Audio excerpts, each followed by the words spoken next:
Here we go, guys. Another one. Another mid-tier controller for beginner. As usual, virtual DJ on my tablet.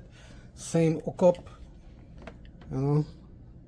And this one used the same USB powered supply, right? And I'm telling you, it works. It works good. It works very good. The only thing I don't like with virtual DJ, though, you see that these other ones don't light up, and these rings, some of them don't light up.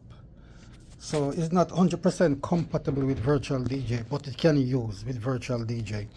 So this one definitely gonna return back because it worked good, but it doesn't play fast enough for me to like, yes, this is the real one.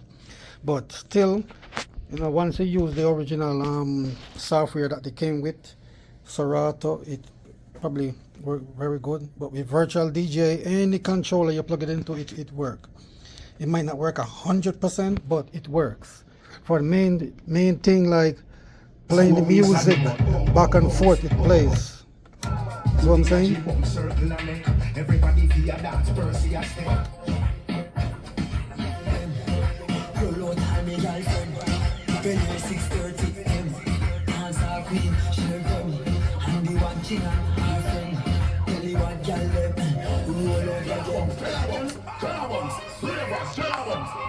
Uh-huh.